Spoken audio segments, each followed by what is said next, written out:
¿Se me oye bien?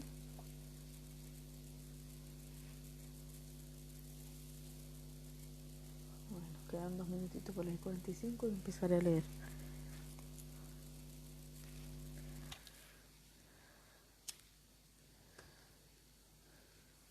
Karina, enciende tu linterna, por favor, porque voy a desenchufar un momento esto.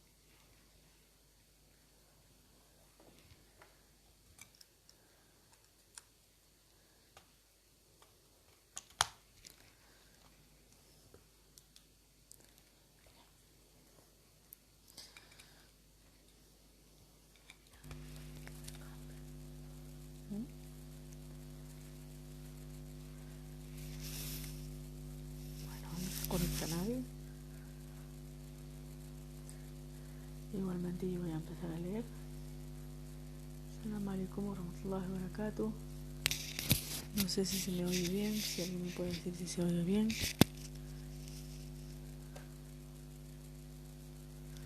Bienvenido a Checo Magallanes.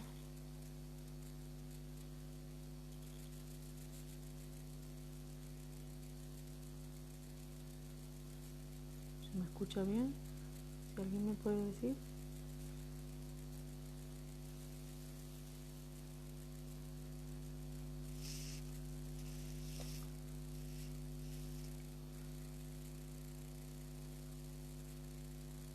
¿Alguien me puede decir si se oye bien? Bienvenido Ibraman. ¿Me pueden decir si se oye en los comentarios, por favor?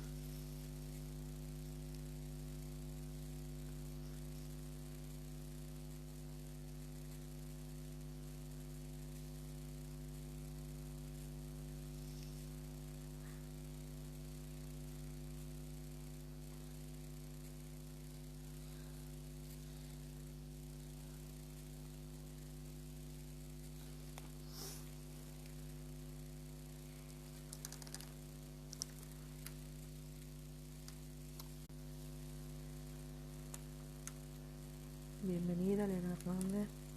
Assalamu alaikum warahmatullahi wabarakatuh. Vale, pues ya se pasan las 45, son las 46 ahora mismo. Vamos a empezar a leer. Como estaba diciendo el profeta José, que es Yusuf en árabe, hijo de Jacob. Bueno, vamos a empezar. Bismillah ar-Rahman ar-Rahim. José. José entre sus hermanos y su padre. El alba esparció su esplendor y el sol envolvió las manifestaciones de la existencia.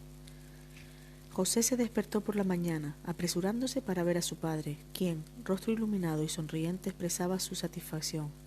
Estaba muy tranquilo, de un excelente humor. Se acercó a su padre, diciendo: «Oh, mi padre, soñé anoche con algo magnífico, que me ha tranquilizado y alivió mi corazón.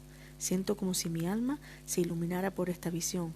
Padre, vi 11 astros, en el sueño, así como el sol y la luna postrarse ante mí». El rostro de Jacobo se iluminó con un esplendor de satisfacción. Sus ojos se dilataron de regocijo. «Sí, querido hijo», dijo, «es una visión verídica, no es una ilusión. Revela lo que yo ya he visto en ti, lo que he leído en tus rasgos. Lo he adivinado hace mucho tiempo. En realidad, era mi única solicitud al Señor. Sí, hijo, es una excelente noticia, un signo de Allah que te anuncia la prosperidad en la vida futura.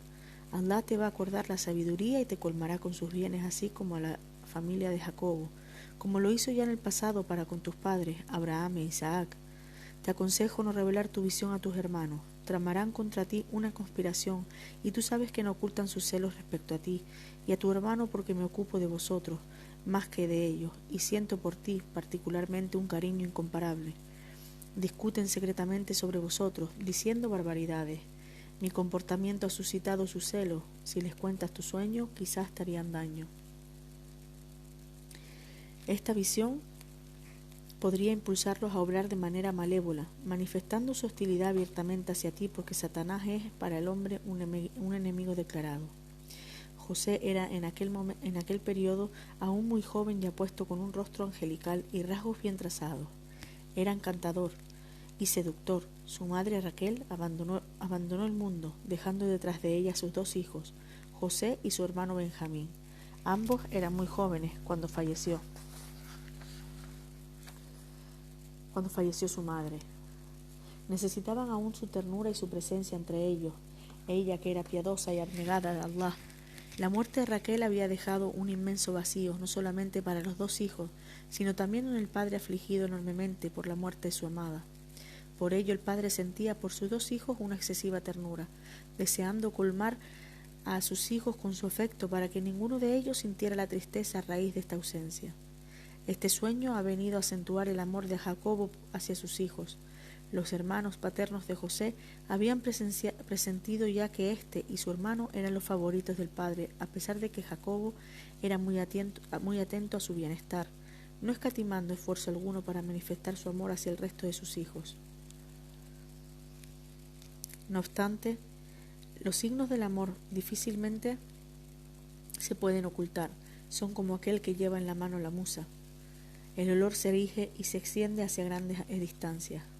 Los celos se apoderaron del corazón de los hijos de Jacobo, encontrando la flor del mal un terreno abonado. Se convirtieron en esclavos de la cólera y del rencor. Un día decidieron lo inevitable, acabar con la vida de José y de su hermano, concertándose en torno a la manera de realizarlo. Uno de ellos dijo: ¿No veis que José y su hermano son más queridos para nuestro padre que nosotros, que somos 10? No sé por qué estos obstáculos se interponen entre él y nosotros. ¿Qué es lo que nos devalúa ante nuestro padre? ¿No somos mayores y por ende más fuertes y más instruidos por la experiencia? Trabajamos día y noche para gustar a nuestro padre, nos ocupamos de él. Entonces, ¿por qué nos trata de esta manera, prefiriendo a nuestros dos hermanos? Tal vez sería porque Raquel, su madre, era su esposa favorita y preferida. ¿Qué culpa tenemos, pues, si una de sus esposas era más querida para él que las demás esposas? Es realmente injusto. El amor que siente nuestro padre por nuestros dos hermanos es incontestable, comentó el segundo. Este amor es más sólido que los cielos. Si le pidiéramos la razón de su conducta o incluso cuando discutimos con él respecto a esta predilección, nunca llegamos a obtener una respuesta satisfactoria o logramos hacerle cambiar de criterio. La verdad es que el amor no depende de nuestra voluntad para poder ofrecerlo, sofocarlo, robarlo o apropiarse de él. La empresa del amor no tiene nada que ver con la razón. Domina los espíritus y atrae los corazones.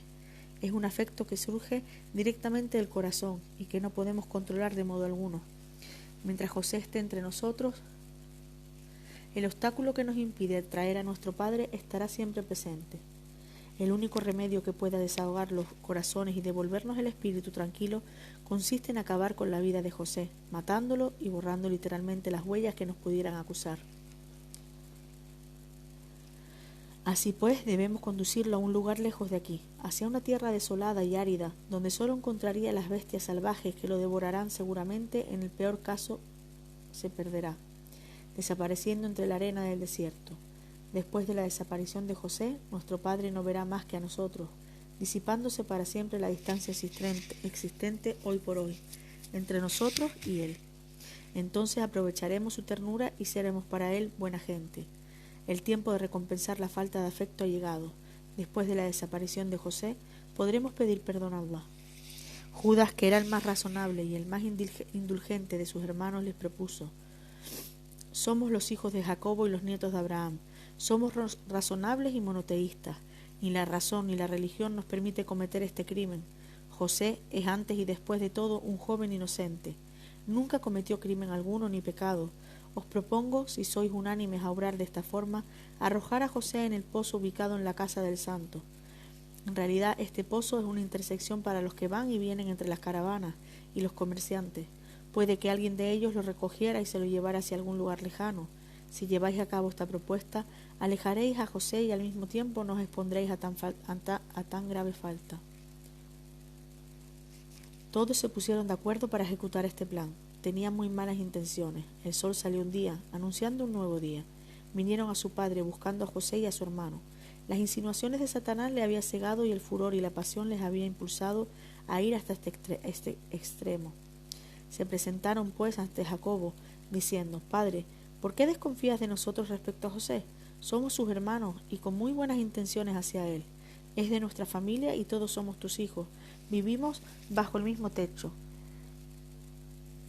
Vivimos bajo tu égida y tú nos cubres con tu gracia, como si fueras el gigantesco árbol que protege con sus ramas a los que están debajo de él. Envían a José con nosotros. Hace buen tiempo, pero regresará por la noche más sano y más tranquilo. Velaremos por él y nos sacrificaremos para que vuelva. Jacobo vio en esto un mal augurio. Quería evitar a todo precio la catástrofe, pero obligado por la piedad hacia sus hijos y por su profundo amor por José, concretamente, sentiré tristeza si lo lleváis con vosotros. No podré soportar su ausencia. Me temo que, al distraerse, el lobo lo devorará, lo que me causaría un profundo dolor. Si el lobo lo devore, siendo nosotros 10 personas atentas y vigilantes, le explicaron, entonces no serviríamos para nada. De este modo, Jacobo no encontró razón alguna para rechazar la solicitud de sus hijos. Si lo cuidáis debidamente y veláis sobre él, os permitiré llevarlo con vosotros. Allah es omnipotente y omnisciente, queridos hijos. Al día siguiente, los hijos de Jacobo se fueron a pastar el ganado en compañía de José, a quien, inhabitualmente, lo condujeron cerca del pozo. Las malas intenciones, el odio y el rencor se reflejaban en sus ensombrecidos rostros. ¿Hasta qué punto eran inicuos y crueles? Le quitaron la camisa a José antes de arrojarlo en el pozo, para enfrentarse a lo desconocido. Ni las lágrimas ni las imploraciones lograron impactar en estos obstinados hijos. Creían que obrando así podrían encontrar la tranquilidad y tener la conciencia tranquila, que la antorcha del rencor se apagaría para siempre.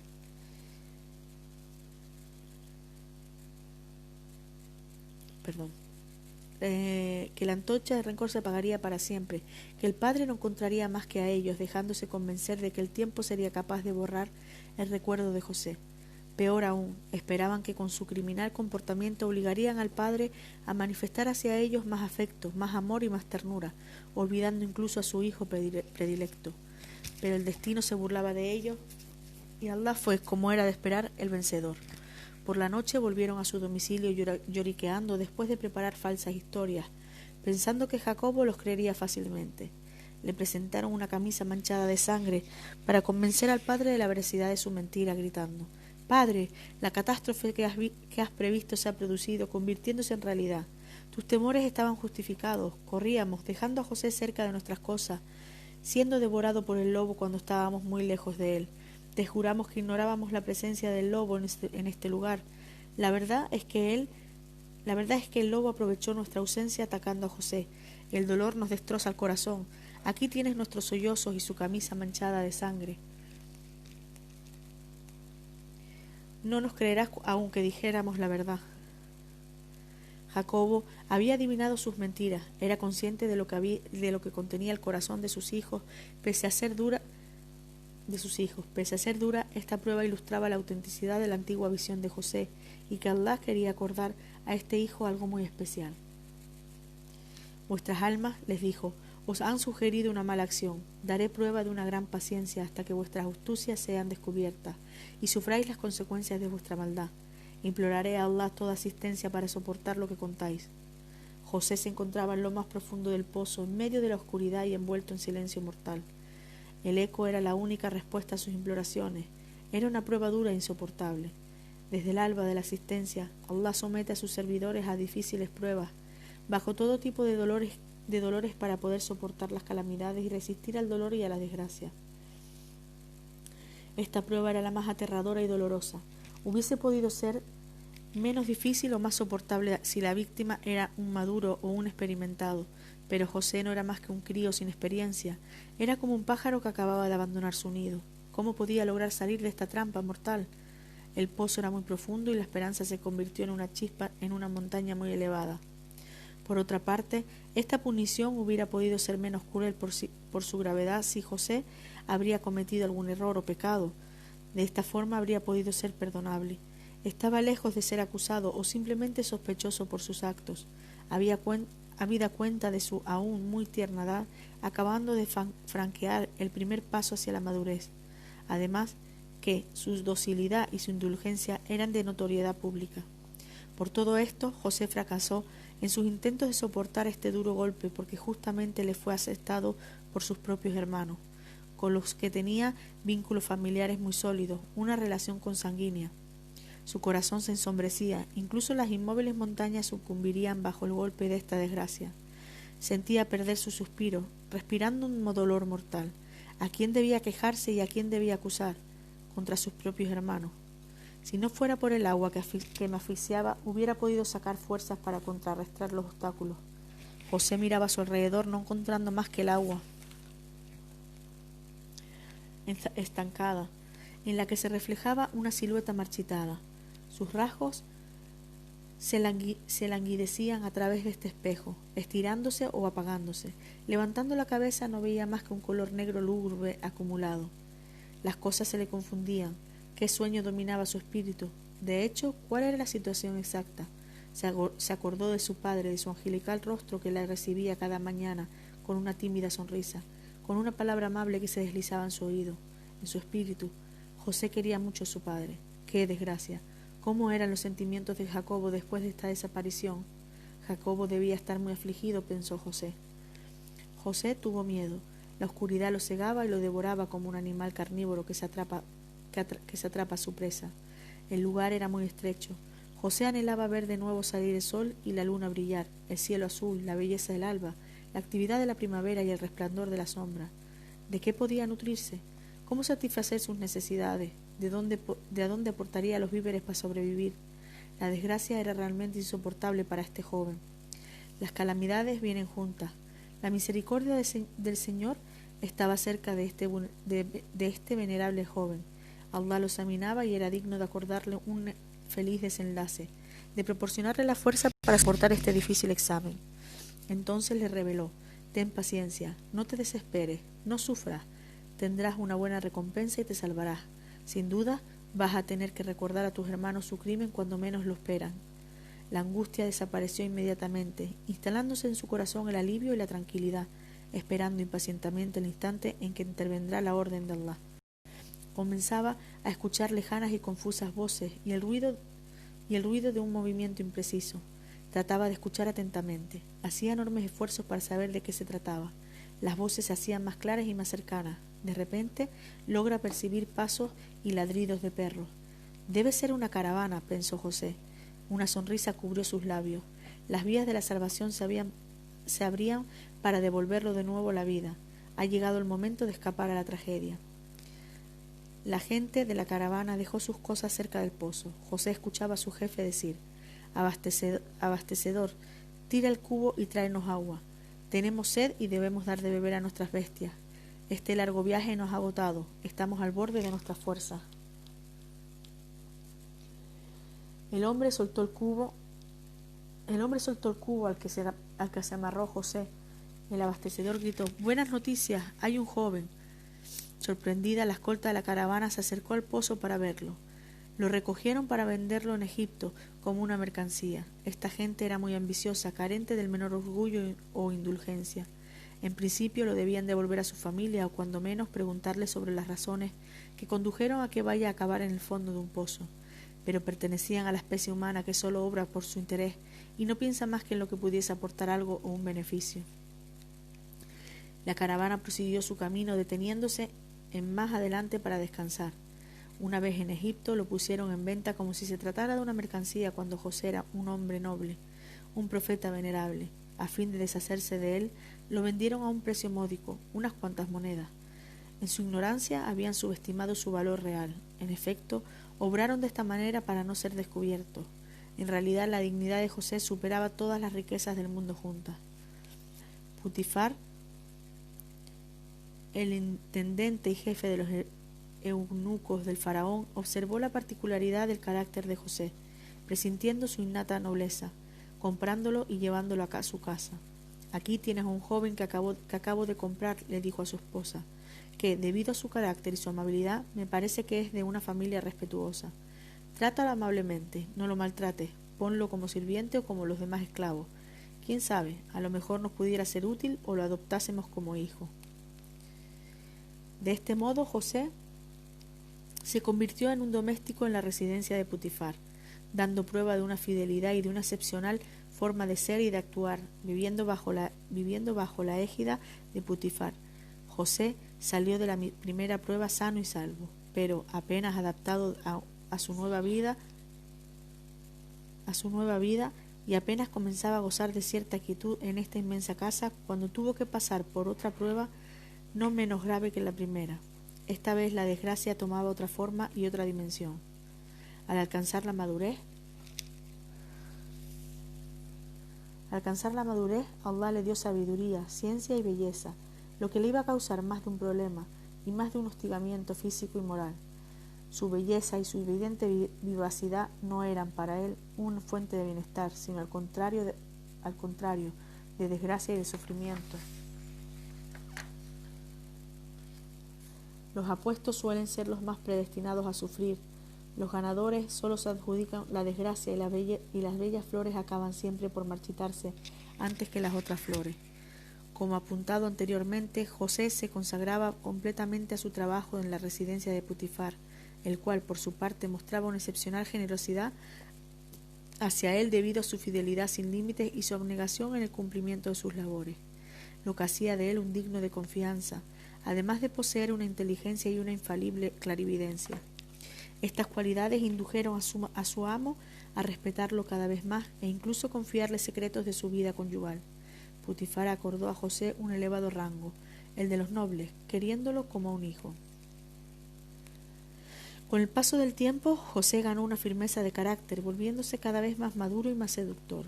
Poseía todas las características susceptibles de atraer a una mujer, es decir, la virilidad, la seducción, la inteligencia y la corpulencia.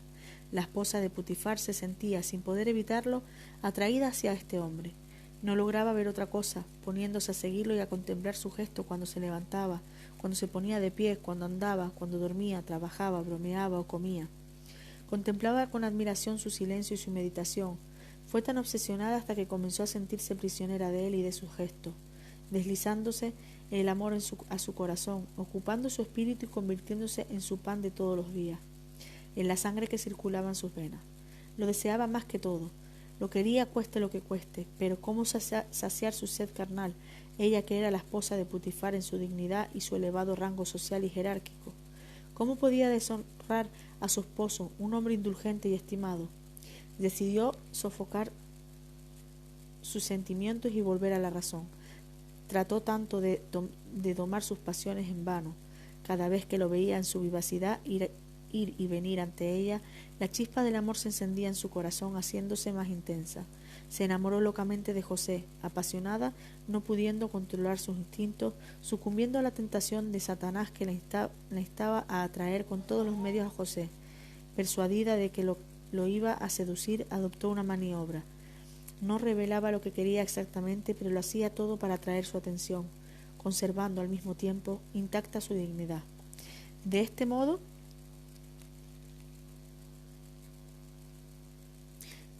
tramó una conspiración destinada a incitar a José a caer en la trampa que le había preparado. Le habló de su amor, eligiendo las palabras más impactantes para influenciarlo o excitarlo, a fin de que franqueara el primer paso, puesto que no deseaba rebajarse, declarándose directamente su amor. Un momento, voy a beber agua, por favor.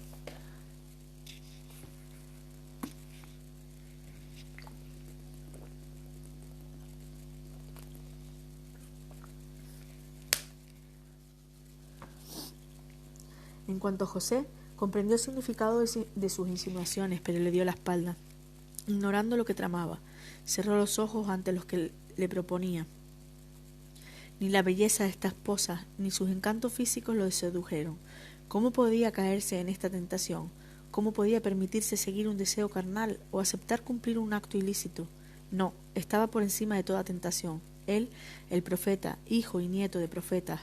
Luego, ¿cómo traicionaría a Putifar, el hombre que lo había adoptado cuando era aún muy pequeño, y lo había protegido y ayudado cuando se encontraba desamparado y casi perdido? No, José nunca cometería ¿y con quién? Su padre adoptivo semejante error. ¿Y con quién? Ante su rotunda negativa, la esposa de Putifar amó todavía más a José, cuya renuncia no hizo más que encender más la pasión de esta mujer por él, no vacilando como una última tentación de declararle abiertamente lo que quería de él, pensando así que lo podía influenciar por su audacia o lograr atraerlo por su franqueza. El único arma que le quedaba entre las manos el único arma que le quedaba entre las manos. El último cartucho consistía en reunir su valentía y pedirle abiertamente lo que quería sin recurrir a las insinuaciones o a las gesticulaciones como lo hacía hasta entonces, y sin contemplar intentos incomprensiblemente ilícitos. Se disponía a llevar a cabo su diabólico plan, despojándose de la diadema de la realeza y sustituyéndola con el de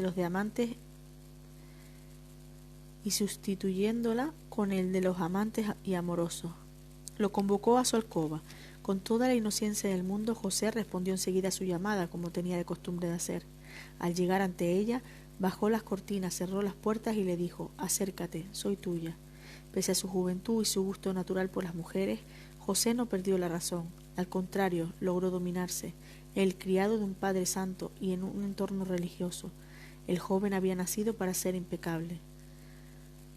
Allah sabe a quién confiar su mensaje, y José, el hombre casto, no tenía más que una sola preocupación: agradar a Allah y renunciar a todas las tentaciones de Satanás. Gustar a las mujeres o saciar sus deseos sexuales no figuraban en sus proyectos ni sus intenciones. Entonces respondió: Allah no complazca. No responderé a esta invitación ni me dejaré ir detrás de un deseo carnal. No me dejo traicionar a mi amo, que no es otro que tu esposo. Este hombre me trató con consideración y me ha estimado mucho. Los prevaricadores nunca se salen con la suya. Jamás he sido desagradecido o ingrato.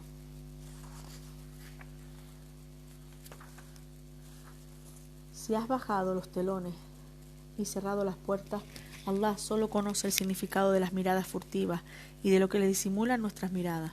Sí, mirarte me es prohibido.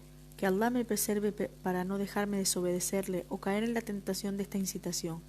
No obraré más que, conforme a los preceptos de mi padre y de mi abuelo, como un hombre honesto e íntegro. Si no, me perderé. En su elevado rango y su autoridad muy bella y coqueta, la esposa de Putifar se puso a disposición de uno de sus domésticos sin obtener nada a cambio, un esclavo que renuncia a una parecida tentación, se enorgullece y se abstiene de lo que le pide la considerada como ama absoluta del palacio.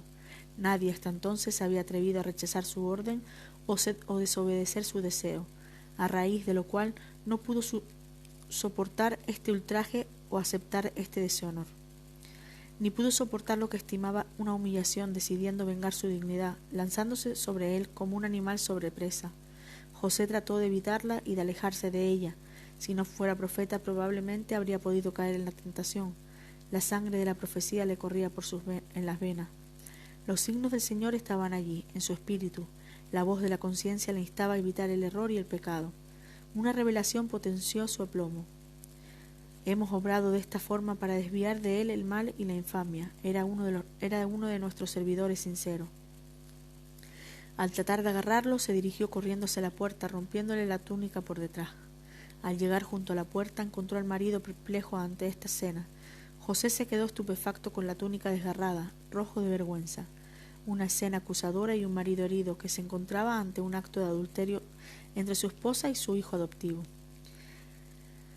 De repente la esposa hizo uso de una astucia para camuflar esta difamación, explicando José con franqueza y sinceridad lo que realmente sucedió en la cámara de la esposa. La mujer gritaba: José acaba de hostigarme.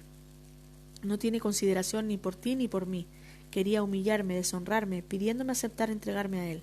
¿Qué sanción se merece aquel que ha concebido una tentación mal honesta respecto a tu esposa, sino la prisión o un cruel suplicio? José se encontró obligado a defenderse, a confesar la realidad de tal y como sucedió. Si esta mujer era audaz y mentirosa, entonces él debía defender su reputación e impedir de que se pusiera en tela de juicio. Fue ella quien quiso seducirme, dijo, me cogió por la túnica. Observa cómo está desgarrada. Creo que esto constituye una prueba. Mientras tanto, uno de los primos de la esposa de Putifar entró, informándose de este escándalo. El hombre era inteligente y creyente, dotado de una sabiduría y de una rara clarividencia. Entonces se propuso como árbitro: si la túnica está rota por detrás, será ella quien mente. Y José sería sincero. Habiendo constatado que la túnica estaba desgarrada por detrás, la verdad no trató en imponerse ante todos y la sinceridad de José era evidente. Putifar convergió su mirada hacia su esposa diciendo: se trata de un ejemplo de la perfidia de las mujeres, y no cabe duda, la perfidia de las mujeres no tiene límite. Agregando: tú, mujer, implora el perdón por el pecado que acabas de cometer. Eres realmente culpable. Y tú, José, no pienses más en esto y ten cuidado. No te vayas a contar esta difamación a nadie. Mucho temo que la historia se propagará entre la gente y seremos indudablemente deshonrados. Sin embargo, la noticia se propagó en la ciudad, en los palacios e incluso en la calle. Las mujeres la comentaban de diferentes tonos y diversa exageración. La esposa del gran intendente está enamorada de su sirviente. La incontestable seducción de esta joven la atrajo irresistiblemente. No habiendo podido ocultar este amor, embrujada por esta pasión, trató de seducirlo olvidando la diadema de la realeza y consagrándose a la seducción a atraerlo por su belleza. En realidad esta joven le inspiró una pasión incontrolable, pero se ha negado a caer en la tentación, dejándose influenciar por su belleza. Por ello se sentía desgraciada. Trataba de disimular su cólera, su decepción y su pasión por él, pero las lágrimas y la debilidad la traicionaban. Todo el mundo hablaba de esta historia de amor, dividiéndose y subdividiéndose hasta llegar al conocimiento de la esposa de Putifar. Este comadreo era tan exagerado que la mujer por poco perdía la razón. En realidad, las mujeres de la ciudad añadían mucho a la historia real, reprochándole por haber obrado de tal forma. La esposa de Putifar no podía soportar más seguir siendo objeto de la ironía de los demás, sintiéndose obligada a reaccionar para rechazar las acusaciones, muchas de ellas infundadas. La perfidia solo puede ser contrarrestada por otra perfidia, y la malignidad exige, para que la persona pudiera mantenerse serena e intacta, una reacción apropiada. Entonces preparó para ellas una colación, las invitó a su casa, presentándoles todo tipo de frutas, colmándolas con su gracia. Luego entregó a cada una de ellas un cuchillo, ordenando a José salir y pasar ante ella. Este cumplió la orden entrando a donde se encontraban las mujeres. Estaba tímido y rojo de vergüenza, lo que le daba más belleza y más encanto. Las mujeres se quedaron perplejas, no sabiendo qué decir. Ante ellas estaba un hombre sin par, una frente que brillaba como el alba, la apariencia atractiva, los rasgos como dibujados por un pintor genial. La vivacidad y el ardor impactaban a todo quien dirigía su mirada hacia él. Detrás de esto se reflejaba la bondad y una neta transparencia. Por ello se quedaron boquiabiertas, como si tuvieran un espíritu confuso. Estaban tan maravilladas que se cortaron las manos, exclamando: «Santo Dios, este no es un ser humano, es un ángel maravilloso». La esposa de Putifar respiró hondamente, recuperando su espíritu. «A causa de él me habéis reprochado por mi conducta. Hablasteis muchos de nosotros y allí estáis totalmente seducidos desde el primer encuentro. Pasó desapercibido, dejando esta influencia sobre vosotras. ¿Cómo me reprocháis? Pues haber intentado de seducirlo mientras que estaba ante mis ojos día y noche. Creció bajo mi égida, alcanzando la madurez porque me ocupé de él. Su presencia me hizo la vida más bella. Su belleza nunca me abandonó. Lo veía ir de un lado a otro, comer, dormir. Sí, creció ante mis ojos hasta convertirse en un maravilloso ángel. Me atrajo, es verdad. También es verdad que traté con todas mis fuerzas de seducirlo en vano. Quería permanecer casto. Nunca fijó sus ojos en los míos o robó una mirada furtiva. Esta alma angelical se refleja con todo su resplandor. En su corazón solo cabe Allah y la castidad. ¿Podemos decir entonces que José era un sirviente, o mejor dicho, que esta mujer era una reina? Jamás. La verdad es más manifiesta que la realidad. Debemos comparar los datos y los detalles. La soberana en todas las dimensiones estaba por encima de este hombre casto. Esta mujer, que estaba acostumbrada a imponer a los demás sus deseos y sus caprichos sin necesidad de mover su pequeño dedo y sin tomar la molestia de apretar los labios para que sus órdenes sean cumplidas, se encuentra súbitamente rechazada por uno de sus domésticos. ¡Qué decepción! ¡Qué vergüenza! Replica: he intentado efectivamente seducirlo, pero me ha rechazado.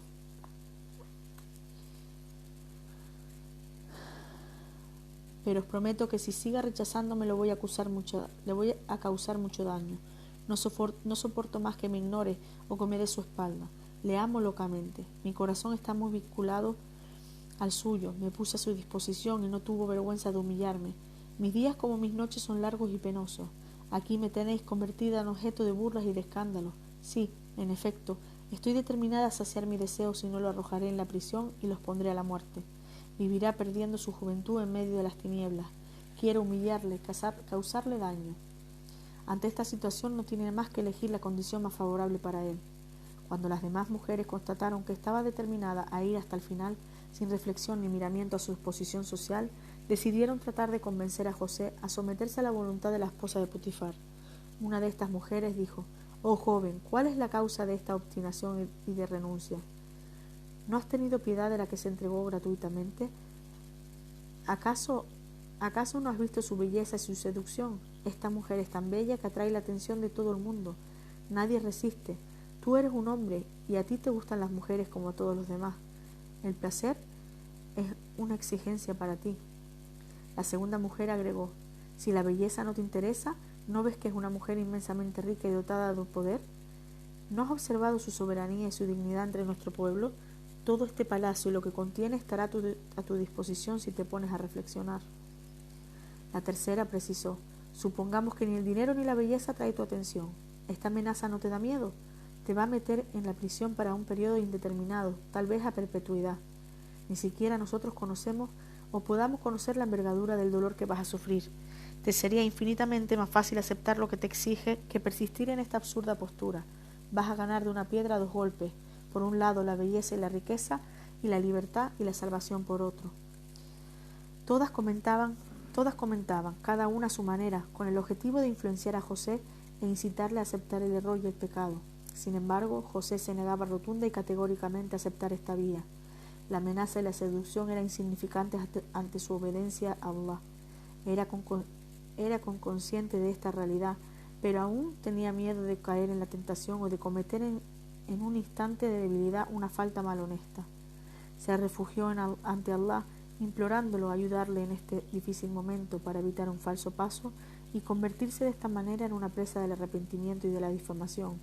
Buscaba protegerse contra todas las confusiones, diciendo: «Señor, prefiero 1000 veces la prisión al acto al que me instan estas mujeres. El malestar y la inquietud que me causarían la oscuridad y la soledad me serán más fáciles que discutir con los ignorantes. Al estar allí, daré una buena prueba de paciencia y me entregaré a ti, no lamentaré haberme separado de esta pena cotidiana. Al contrario, al estar aislado seré más creyente, más sólido en mi fe. Contemplaré la naturaleza y la creación. La prisión me pondrá en la buena vía y tendré la inmensa suerte de conocerte mejor. La ocasión de entregarme exclusivamente a ti me es más fácil que permanecer entre esta gente insensata. Deseo prepararme para asumir la responsabilidad de la profecía de la manera más perfecta para ser digno de llevar este título. Tú me has prometido suceder en la tierra de Abraham e Isaac. Tu promesa es verdad y tu palabra sinceridad. Si me quedo entre estas mujeres, podrían influenciarme con sus palabras y disuadirme a sucumbir a esta tentación malhonesta. La verdad es que Satanás prometió seducir a tus servidores y yo, al fin y al cabo, no soy más que un joven pleno de vivacidad. Si no me preserves de sus pecados, acabaré cediendo a mi inclinación por ella». Ante estas ingeniosas maniobras y estas trampas intencionadamente hábiles, José se armó de paciencia, logrando autocontrolarse. Desde el comienzo se negó a caer en la tentación, estando firme y resuelto en su decisión. Nunca se había atrevido a dirigir su mirada hacia su ama, a pesar de que ésta no cesaba de tratar de seducirlo, aprovechando la menor oportunidad para atraer su atención, para transmitirle su amor. José salió indemne y la verdad estalló ante propios y extraños. Entre la seducción de las mujeres, las coyunturas del acto de adulterio al que le invitaban constantemente la esposa de su amo, su inocencia, sus nobles caracteres rechazaban cabalmente toda acusación tendente a atentar contra su buena reputación. Su respeto por Potifar era evidente y su fidelidad a esta casa que lo acogió era incontestable. Potifar estaba seguro de la inocencia de José. Tenía en él una confianza sin límites, pero al mismo tiempo amaba a su esposa, no pudiendo negarle absolutamente nada, debido a lo cual accedió a su solicitud de infligir a José un castigo proverbial, pretendiendo que lo había deshonrado, cediendo ante la falacia de su esposa. «Debes vengar mi dignidad. le dijo, y realizar mi deseo de ver a este hombre humillado. No encontraré la consolación hasta que José sea entregado a un destino funesto. A pesar de estar seguro de su inocencia y de su castidad, Putifar envió a José a la prisión, entregándose por completo a José, a Allah y a su voluntad, y agradeciéndole por haberlo salvado. Una vez al ser arrojado a lo más profundo de un pozo, y esta vez poniéndolo a salvo de la seducción de las mujeres. José se encontraba en prisión sin cometer crimen alguno. A falta de justicia se encontró en las tinieblas. La preocupación estaba lejos de abordar su espíritu, entregándose a Allah con una conciencia tranquila y un corazón tranquilo. La prisión y la soledad, las cadenas y las tinieblas eran más aceptables de lo que se le propusieron. La celda obstruida le protegía contra todo acto de adulterio y de un delito al no poder resistir a los efímeros instintos. Evidentemente estaba triste porque no podía circular libremente y no encontraba junto a él más que a prisioneros criminales o inicuos. De repente se le ocurrió una idea. ¿Por qué no predicar con la verdad y la virtud, enseñándoles los preceptos de la religión? De este modo podría desempeñar el papel del consejero fiel. En realidad, los usos y costumbres constituyen el fundamento de la sociedad y él mismo era víctima de la injusticia. ¿Por qué no intentar ayudar a estos criminales a deshacerse de su cometido? ¿Acaso su objetivo no era justamente el extraer los gérmenes del mal enraizados en los espíritus de la gente descarriada? Reformar la situación moral de los detenidos era para él un deber impuesto por la conciencia. Además, José no era la única víctima. Otros prisioneros, como él, eran víctimas de injusticias atroces. En todo caso, podría encontrar en esta celda a gente sencilla, pasiva y pobre. ¿Le puede consolar esto? ¿Por qué no compartir con ellos la felicidad y la desgracia? Era consciente. Ha venido el momento de prepararse a hacer frente resueltamente a los sufrimientos y al padecimiento. Allah le había prometido la profecía y esto le bastaba y le sobraba. Para él se trataba de una dignidad sin par, una inigualable riqueza, una gracia más duradera. ¿Qué más podía desear o exigir? José permaneció en la prisión durante mucho tiempo, consagrándose a apoyar a los más débiles, a ayudar a los enfermos y a aconsejar a los descarriados, inculcándoles los usos y la moralidad con los demás. Los prisioneros acabaron por quererlo, les inspiraba buen augurio y su presencia se convirtió para ellos en un verdadero alivio. Con él en la prisión habían 2 jóvenes, uno de ellos guardián de provisión y el otro portador de agua. Como José, ambos habían sufrido, en el curso de su detención, de todo género de atrocidades. Un buen día vieron en un sueño algo que les inquietó sobremanera, tomándolo por un mal presagio. Se fueron corriendo a ver a José, a quien pidieron que les interpretara la preocupante visión. El portador de agua dijo: me vi en un campo de viña verde y alegre, encorvado con un traje de faena. Tenía en la mano un vaso de soberanía en el que exprimía uva. Por su parte, el guardián de provisiones contó: yo soñé que llevaba sobre mi cabeza cestas con diversas comidas y pan. Las aves venían y picoteaban antes de emprender un destino desconocido. Los 2 jóvenes insistieron ante José para que les interpretara sus visiones en el sueño. Interprétanos estos sueños porque te consideramos como un hombre sabio y clarividente. Antes de esta visión, José había sido gratificado por una revelación que le anunciaba la profecía. Se le había encargado, pues, de transmitir el monoteísmo y de instar a la gente a seguir el camino recto de Allah y a ser creyentes en su mensaje. Tenía todas las disposiciones inherentes de facilitarle la tarea, habida cuenta de que vivía con gente criminal que aspiraba a ganar el perdón del Señor y con pobres que por su condición social se conformaban con muy poco. Esta categoría social estaba dispuesta a recibir el mensaje de Allah con un corazón abierto y acogedor.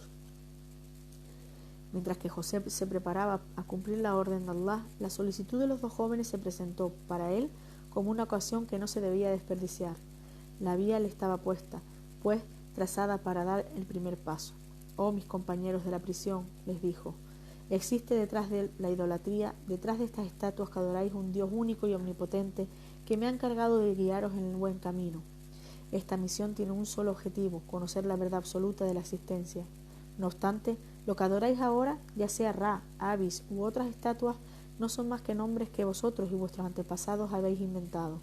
Y si queréis tener la seguridad sobre la sinceridad de mi propuesta, la visión de estos dos jóvenes constituye una prueba manifiesta que testimonia mi sinceridad. Os anuncio la interpretación, cuya realización debería conduciros a sacar las consecuencias pertinentes y la conclusión de que mi invitación es la verdad. Oh, mis compañeros de prisión, la comida que os ha sido dada nos llegará antes que... La comida que os ha sido dada no os llegará antes de yo os diera la explicación de estos sueños, ni antes de que os enseñara el arte de interpretar los sueños, que forma parte de lo que mi Señor me ha enseñado. En realidad he renunciado a la religión de un pueblo que no cree de manera ni en Allah ni en la vida futura. Proceso el culto de mis padres, Abraham, Isaac y Jacob. En nuestro culto, y es una gracia de Allah, nos acordó. No debemos asociarle nada ni nadie, ni nosotros ni nadie, pero la mayoría de la gente es ingrata y desagradecida. Oh, mis compañeros de prisión, ¿quién es mejor, divinidades dispersas o Allah el único, el dominador? Oh, mis compañeros de prisión, esta es la interpretación. Uno de vosotros saldrá de prisión y servirá, como es de habitual, de ejemplo a su amo. En cuanto al otro, será ahorcado y los pájaros picotearán su cabeza. Así es el asunto que me consultasteis. No es ni un juego de azar ni una observación de los astros, sino una revelación del Señor del universo. Porque José estaba seguro de la sinceridad de lo que avanzaba, se dirigió al que predijo su pronta liberación. Habla de mí a tu amo cuando estés con él. Dile que existe en esta prisión un acusado inocente que sufre de la soledad y de la injusticia. La interpretación de José se realizó, saliendo uno de ellos de la prisión mientras que el otro fue efectivamente ahorcado. Sin embargo, el que fue liberado se olvidó de su promesa, convirtiéndose en un escanciador del rey. Se olvidó de hablarle de José, como se le había pedido, permaneciendo José otros 4 años privado de libertad. Bueno, yo creo que aquí lo vamos a dejar porque todavía queda un poquito bastante. Yo creo que esto nos va a dar para 1 o 2 días más, lo que queda de José, inshallah. Y la verdad que ya me duele un poquito la garganta y lo dejamos para mañana, inshallah, lo que queda, que seguiremos con José y Yusef, pero con la liberación de él. Bueno, muchas gracias, barakallahu fikum, los que habéis estado escuchándome, y hasta mañana, inshallah. Lo voy a colgar el vídeo, ya sabéis que lo colgaré en la página de Corán en Español en Facebook y en la página de YouTube de Cerca de Allah, Islam en Español, ¿vale? Por si queréis volver a escucharlo. Muchas gracias, y si queréis darle compartir y me gusta. Bueno, salam alaikum.